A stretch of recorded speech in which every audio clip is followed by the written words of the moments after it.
Bismillahirrahmanirrahim. Assalamualaikum warahmatullahi wabarakatuh. Saya Haji Hashim Abdul Rahman, Musi Dewan dan juga penyampai program Comel Hotel Logat Terengganu, Terengganu FM, Radio Terengganu FM, dan juga kerjasama dengan Dewan Bahasa dan Pustaka Wilayah Timur.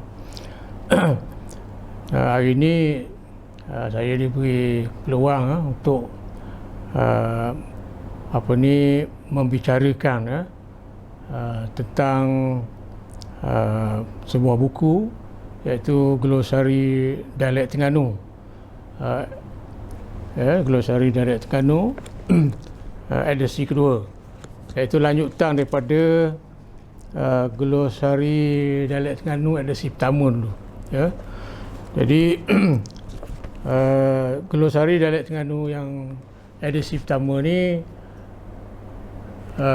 keluaran terbitan tahun 1967, dan Glosari Dialek Terengganu edisi yang kedua ni terbitan tahun 2015. Ini lanjutan daripada Glosari Dialek Terengganu. Jadi buku Glosari Dialek Terengganu ni sebenarnya lama projek ni, mengambil masa selama lebih kurang 5 tahun, daripada tahun 1991. Pengumpulan kosakata dialek ni hinggalah diterbitkan pada tahun 1997. Jadi mengapa buku ini terhasil? Ini kerana perkembangan. Kita tahu sekarang ni perkembangan logat Terengganu ni sangat baiklah, Jadi ada satu trend tentang logat, khususnya logat Terengganu lah. Kita tengok misalnya untuk penamaan premis-premis perniagaan, papan tanda dan lain-lain lah. Banyak komuniti ataupun orang Terengganu ni suka beri penamaan dengan kata-kata daripada logat Terengganu. Misalnya saya bagi contoh, misalnya di Kuala Terengganu ada sebuah kedai gunting Hotoh, Hotoh, H-O-T-O-H. Kalau orang Terengganu dia pandai sebutlah Hotoh. Kalau ikut ejaan tu Hotoh. Jadi Hotoh. Ataupun misalnya kelab peteh, peteh, perkataan Terengganu, kelab peteh, persatuan kelab peteh. Atau satu masa dulu ada bas yang pusing bandar Kuala Terengganu tu, bas Cah Ligah. Jadi itu daripada kosakata logat Terengganu lah, kosakata dialek Terengganu. Kemudian sebenarnya kalau ikut sejarah buku Glosari Dialek Terengganu ni, dia sebenarnya cetusan daripada ketua pelita lah, yang berhormat Haji Abdul Rasid Ngah masa tu, Datuk Haji Abdul Rasid Ngah. Dia kata mengapa tak kumpul perkataan-perkataan logat kita ni, takut hilang. Jadi kita pelita Persatuan Penulis Terengganu bincang dengan Dewan Bahasa dan Pustaka. Jadi bermula daripada itulah, pada tahun 1991, kerjasama antara pelita dan juga Dewan Bahasa dan Pustaka untuk projek pengumpulan kosakata logat ni. Jadi daripada bahagian penyelidikan bahasa Dewan Bahasa dan Pustaka yang diketuai oleh Cik Ismail Dahman, bersama dengan pegawainya Cik Jali Anwar dan juga Cik Nur Azizan Talib. Jadi dengan pasukan pelita Persatuan Penulis Terengganu yang ada kepakaran dalam bidang linguistik, termasuklah saya, Cikgu Nawi Ismail, dan Abdullah Muhammad, Cikgu Alias Haji Umar, kemudian Muhammad Ali Hitam dan juga Tengku Fauziah Kumat. Jadi bermula daripada itulah selalu kita bincang cara kaedah macam mana nak menghasilkan sebuah buku glosari dialek Terengganu. Dan bersama ketika itu sama dengan Kedah. Kedah pun jalan juga projek buku glosari dialek ni. Jadi sebab itulah masa hasil edisi pertama tu Terengganu dengan Kedah lah, terbit dialek Terengganu dan juga dialek Kedah. Jadi tujuan dia itulah, tujuan dia kita bincang dengan Dewan Bahasa, dia kata bagus juga, dia kata supaya tidak hilang, tidak lupuh lah kosakata dialek ni. Kemudian selain pada itu boleh menambah pembenaran kata untuk istilah ke ataupun kata umum ataupun tujuan pengumpulan untuk perkamusan.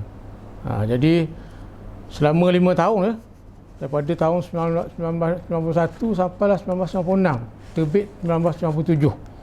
Jadi lama, dan pengalaman saya lah sangat, bukan satu perkara yang mudah lah untuk pengumpulan ni. Jadi kalau kita tengok sini glosari dialek Terengganu yang edisi pertama dengan edisi kedua ni ada sedikit pembaruan lah. Saiz dia, saiz, dan juga kalau ini yang gambar soket yang kedua ni ikon Terengganu lah, ada gambar masjid kristal dan ada perahu payang dan juga gambar penyu. Warna lebih kurang sama lah lebih kurang lapak 285 muka surat termasuk biografi entry kata yang ni glosari dialek Terengganu ni lebih kurang 968 entry kosakata logat.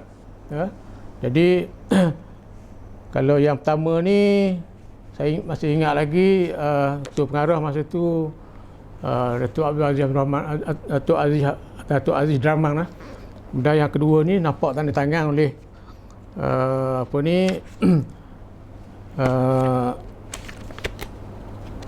tanda tangan oleh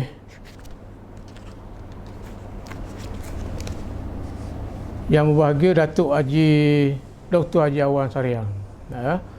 Yang kedua ni. Jadi macam mana cara kaedah metodologi pengumpulan logat ni. Jadi ada, mulanya kita masa awal tu kita ambil daripada dua sumber. Satu daripada kosakata lazim yang ditutur, yang biasa orang Terengganu bercakap lah. Misalnya cakna kan, kita selalu dengar cakna, sokmo, piti, duit cucu. Tu yang pertama.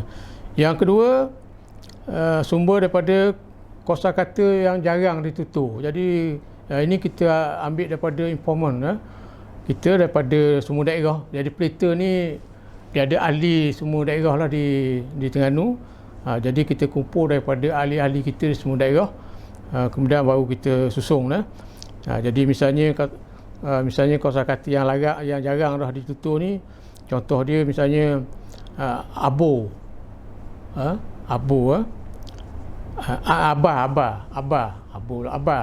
abah ni dulu kita tengok tepi patah tu, kalau kita lalu tepi patah tu, dia ada macam daun nyo yang dia buat tebeng penghadang di Terengganu ni kan, di belah-belah banyak angin kuat dah, angin musim musim banjir tu. Jadi ada penghadang tu kita panggil abah. Jadi tu hilang dah. Lain pada tu tambur tu saya ada jumpa yang orang lama lah tentang makan petang. Makan petang, kita kata makan petang, tapi ada satu istilah orang Terengganu, mari tambur rumah. Tambur tu maknanya makan sebelah petang, misalnya balik pada penyakur ke ataupun tuai padi ke. Jadi tambur ni biasanya makanan yang manis-manis lah, bubur ke apa gitulah.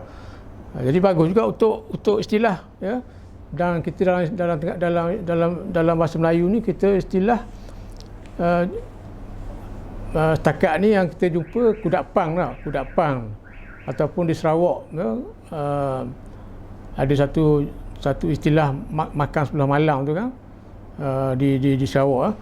Dia selain pada tu kita ada makan pagi, makan tengah hari, makan Melaka. Jadi tak ada istilah khusus rujuk pada tentang makan, menu makan ni. Jadi ada di Terengganu kita ada satu tambur, bila sebut tambur tu makan sebelah petang. Itu contohlah. Jadi banyak lagi kosakata yang nak lupuh dah, yang nak hilang lah. Jadi dengan ada pengumpulan ni mungkin boleh kita kutip balik lah perkataan-perkataan lama tu. Jadi perkataan ni kita dah nampak unsur kan, tahu mahal harga dia. Kalau macam kerih tu kita tahu lah, kalau orang lama tu lagi mahal. Jadi bahasa ni, logat ni kita tak nampak nilai dia kan. Sedangkan tu sangat penting dalam masyarakat kita lah, untuk istilah ke, untuk pembenaraan kata, tambah pembenaraan kata ke, atau untuk kamu ke dan sebagainya lah. Kemudian saya cerita tentang kaedah sikit lah, kaedah cara nak menghasilkan sampai ke hasil buku ni, sampai ke siap buku ni, sampai terbit. Jadi mula-mula sekali kita kumpul, kita ambil macam saya beritahu tadi, informasi perkataan-perkataan dari daerah-daerah. Sebab di Terengganu ni dia luas daerah dia ada variasi juga. Kawasan pantai dengan kawasan pedalaman sebutan dia lain. Jadi kita cari yang mana dominan, yang mana yang banyak orang sebut. Kemudian satu lagi kita kutip daripada kamus lama tu. Sebab orang lama dah ada dah sumber kosakata logat ni dalam kamusan. Jadi kita tengok edisi 70 dengan edisi 89 kamus ni ada sumber perkataan tu daripada Terengganu. Kemudian kita tengok, saya muat juga manuskrip kitab-kitab klasik lama-lama, terutama sekali kitab agama lah. Dalam tu banyak perkataan-perkataan lama untuk yang ditulis dalam logat Terengganu. Lepas tu kalau ikut ni kita susun ikut abjad A sampai Z. A, perkataan A, B dulu sampailah akhir sekali Z. Kemudian diberi makna. Lepas susun perkataan tu kita beri makna dia. Jadi satu-satulah. Kadang-kadang kita nak siap satu perkataan tu ambil masa lama juga. Nak beri makna yang tepat lah. Lepas tu diberi transkripsi sebutan. Ini bidang fonetik fonologi lah. Jadi untuk kemudahan nak sebut, misalnya ba'a, ikut fonetik. Kalau ikut biasa tu ba'a je. Jadi ikut fonetik tu boleh kita ikut sebutan yang betul lah. Kemudian kita beri kelas kata pula. Beri sama ada kata kerja, kata sifat, kata nama dan sebagainya lah. Jadi lengkap. Sangat lengkap lah. Misalnya saya bagi contoh tadi, satu perkataan yang kita cari, perkataan ba'a. Ba'a ni kata adjektif, kata sifat. Itu makna dia makanan yang hampir basi. Tak basi lagi tapi nak basi dah. Boleh makan kalau orang biasa tu boleh makan. Dan kita beri ayat, nasi dagang yang dibeli pagi tadi sudah ba'a. Sudah ba'a. Itu satu perkataan contoh dalam logat Terengganu lah. Kita biasa kalau berhubung dengan orang bukan orang Terengganu, dia hanya tahu NG je belakang. Sama ada bunyi akhir N, M, NG sama. Makang, ikan. Itu je dia tahu. Sedangkan dalam logat Terengganu ni sangat unik. Banyak sekali ciri-ciri keunikan dalam logat Terengganu ni. Saya nak bagi contoh lah. Dalam buku ni pun ada dihurai beberapa ciri logat Terengganu. Saya nak bagi contoh satu keunikan yang sangat sangat istimewa ialah unsur sabdu. Unsur sabdu. Kalau ikut linguistik, dia kata kepanjangan konsonan, Profesor Asmah Jumar, ataupun kalau ikut seorang ahli bahasa Amerika tu, T.S. Collins, dia kata suprafixar. Jadi dalam logat Terengganu ni sangat banyak unsur sabdu ni. Saya bagi contoh, misalnya ikan makan kucing. Kalau kita tulis seolah ikan tu makan kucing, sebenarnya bukan ikan tu makan kucing. Jadi kita tahu bahawa sabdu ikan makan kucing, sabdu pada makan tu, dan satu lagi sabdu pada kucing tu merujuk kepada penanda pasih. Jadi ayat pasih dalam Terengganu dia macam tu bentuk dia, ada sabdu. Jadi kalau kita translate lah daripada logat tu, ikan dimakan oleh kucing. Ikan makan kucing, bukan ikan tu makan kucing. Itu satu contoh unsur sabdu. Jadi unsur sabdu ni banyak fungsi dia. Selain pada saya kata pasih tadi, dia juga beri sebagai imbuhan awalang tau. Misalnya pijok, pijok kaca, pijok tu awalan terpijok.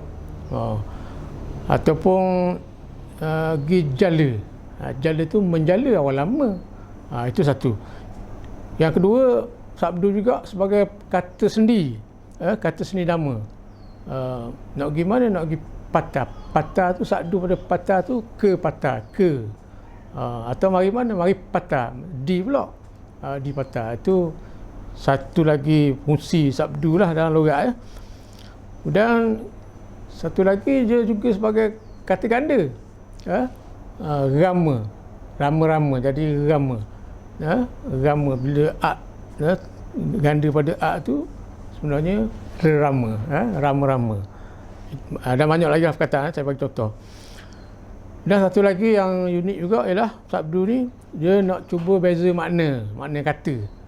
Kalau kita kata musang tu, binatang musang tu, musang yang makan ayam tu, tapi bila kita sebut musangmu ni, jadi ganda pada musangmu ni. Jadi musang tu merujuk pada kata adjektif yang merujuk pada orang yang panah barang, pemarah. Itu maksud dia. Jadi itulah keunikan dan banyak lagi lah selain pada sabdu ni. Dia banyak lagi, misalnya pendekan kata, dan lain-lain lah. Dalam buku ni ada dijelaskan ciri-ciri dalam logat dialek Terengganu. Dalam logat Terengganu banyak sekali ciri-ciri yang kaitan dengan logat ni, boleh rujuk dalam ni. Jadi sebenarnya buku ni sangat berguna lah, bukan saja untuk si pandang pribadi orang Terengganu ni.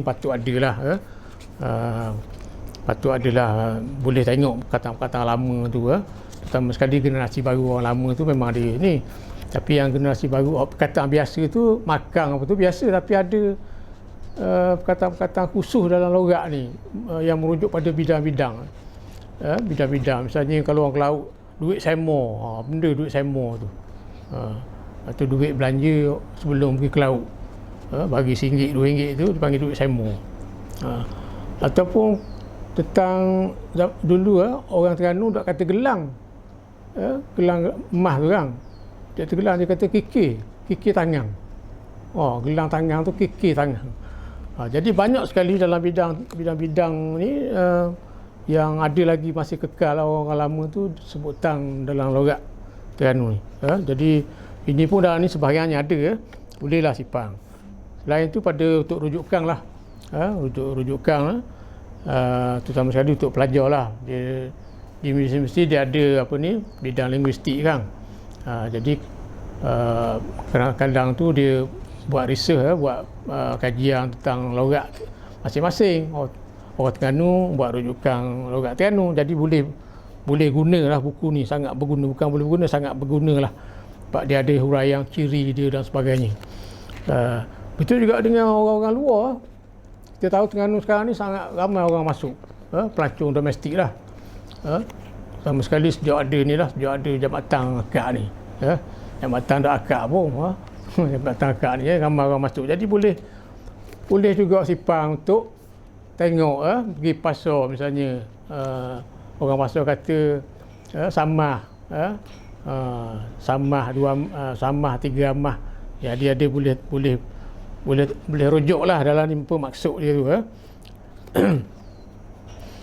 Jadi itulah tentang apa ni, glosari dialek Terengganu edisi kedua ni. Dan kalau nak beli tu adalah boleh didapati di kedai-kedai Dewan Bahasa dan Pustaka dan juga kedai-kedai buku utama lah, buku ni. Di kedai-kedai buku utama ada jual lah sekarang ni, ya. Itu pun terhad, kalau lambat habis pula lah, ya. Macam glosari edisi pertama dulu, ya, kawan saya tanya 2-3 orang telefon, kata saya ada je, kata tak cukup, ada je. Jadi ni boleh dapat di kedai-kedai lah. Mungkin terhad juga, mungkin lama habis lah. Jadi boleh. Dia masa terbit ni bersama dengan buku-buku logat lain juga, ya. Jadi dah ada inisiatif, ya, untuk terbit buku-buku logat negeri di Semenanjung ni lah, ya. Misalnya Kelantan, Pahang, Kedah pun edisi kedua je. Dia sama dengan Terengganu dulu. Kemudian Pulau Pinang, Perak, Melaka, Negeri Sembilan, dan Johor. Jadi bolehlah ada kedai-kedai buku Dewan Bahasa dan Pustaka dan juga kedai-kedai buku utama tu ada dijual glosari dialek Terengganu edisi kedua. Jadi terima kasih pada Dewan Dewan Bahasa dan Pustaka Wilayah Timur yang beri peluang saya promosi inilah, dan apa ni, sedikit kongsi dengan apa ni tentang logat ni, ya. Jadi untuk makluman, di Terengganu ada satu siaran radio, Terengganu FM, yang dengan kerjasama Dewan Pustaka Wilayah Timur juga, hari Selasa pukul 3 pukul 4, rancangan dipanggil rancangan CLRT, Comel Lote Logat Terengganu, di bawah program, di bawah rancangan GGOK, Guang Negara Orang Kita. Jadi sangat dapat sambutan yang sangat ni lah, sangat luar biasa lah, ya. Dia ada terutama sekali orang-orang lama, tetapi ada juga orang-orang baru pun, generasi baru pun ada minat tentang kosakata. Jadi itu saja sedikit tentang buku glosari dialek Terengganu edisi kedua ni. Sekian, terima kasih.